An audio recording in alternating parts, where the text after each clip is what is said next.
Well, meantime, more details continue to unravel following that fatal shooting at a Louisville bank in Kentucky. Well, last Monday's shooting comes exactly 2 weeks after that fatal shooting at a Nashville Christian school.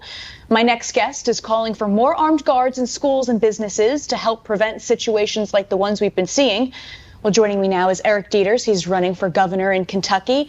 Eric, it's great to be joined by you today. And, you know, I've been saying, if we spent our money on providing these schools and businesses with armed guards instead of sending it overseas to Ukraine, we would be much safer. So what's your take on this? I agree 100%. It drives me nuts that every single day that we have one of these shootings at a school or at a business location, you know, the left immediately starts calling about the gun instead of the shooter. And it drives me crazy because the first thing that they do at these schools is they call the police. So if you have school resource officers, if you've got retired veterans, active military, retired police officers, off-duty police officers, I don't know anybody who wouldn't want to volunteer even in their school. And the question that the left media in the state of Kentucky has not answered yet is this: did this bank have a no-gun policy on their premises? Because I'm floored. It's a tragedy that all these people died. But I'm floored that there wasn't an armed guard at a bank. And furthermore, did any of these people have guns in the bank that could fire back? An armed citizenry is the only solution. Right. And, you know, you see it all the time. You see lawmakers and people surrounded by people with guns, and you see these I mean, I'm from New York City and in the East Coast where, you know, these banks and these establishments do have those armed guards every so often. So it really baffles me as well as to why there wasn't any security. Kentucky Governor Andy Beshear is urging the state lawmakers to pass these red flag laws. And for our viewers, red flag laws allow courts to temporarily remove guns from people who show signs of potentially violent behavior. Such individuals do not have to be convicted of any crime and can be flagged by nearly anyone that person associates with, even those looking to cause harm. Eric, I know you are against passing this, and I personally agree. I think it completely goes against what the Second Amendment stands for. So why are government officials so quick to want to take the guns and not provide people with the proper mental health care that they need? Well, you hit the nail on the head. The reality is we have a mental health care issue in this country. We don't have a good guys and good gals with gun problem in this country. And I think what happens with somebody like Andy Beshear, who also, just so you know, locked down this state. He locked down Main Street, let the big boxes continue to roll. He's a Joe Biden Democrat. He's got to go.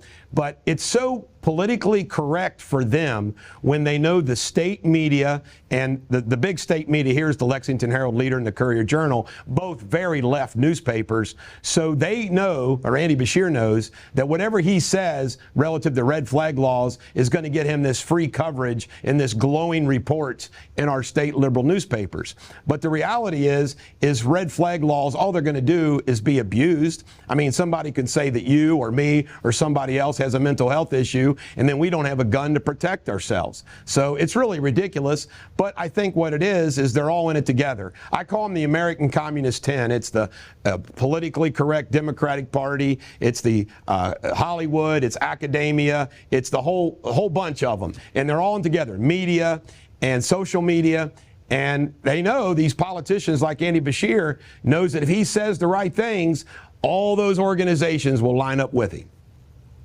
And I feel like we're normalizing mental illness as well. I mean, you see it everywhere in our schools and pushed onto our children. And there's zero funding for these mental health care facilities. We pay so much money in these big cities just to squander it on ridiculous progressive action. And the mental health care facilities are not even taken care of. Nobody even goes to them. I mean, you have homeless people that are mentally ill roaming around the cities with God knows how many guns.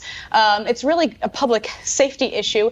Now, I want to pivot a little bit. Tell us a little bit about your campaign and what you have planned for Kentucky. I'm very interested. I love your photo with Trump. That's a great picture you have there, by the way. So tell us a little bit more about what you have planned. Well, I'm a very unique candidate in running for the state of Kentucky, and I think your audience will appreciate this. First off, I've been pro-Trump since 2015. I continue to be pro-Trump.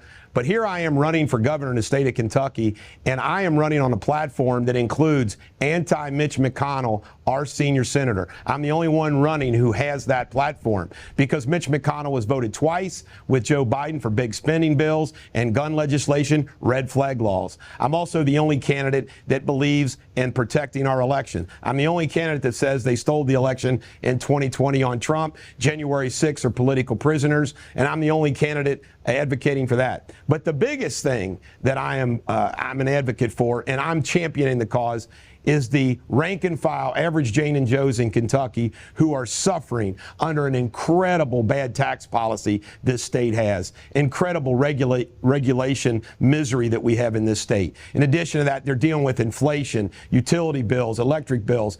They're like a lot of Midwest Americans. They have to choose between a prescription that they got to pay for or their electric bill. So I'm kind of the champion of the people in this case, and I'm closing fast.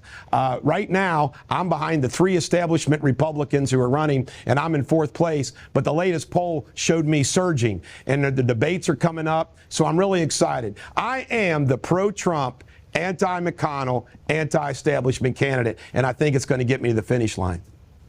Well, Eric, I'm sure Kentucky would be so lucky to have you. God bless you and best of luck on your campaign. Thank you so much for being here with us and talking to us a little bit about these issues. Thanks for having me on anytime. I really appreciate it.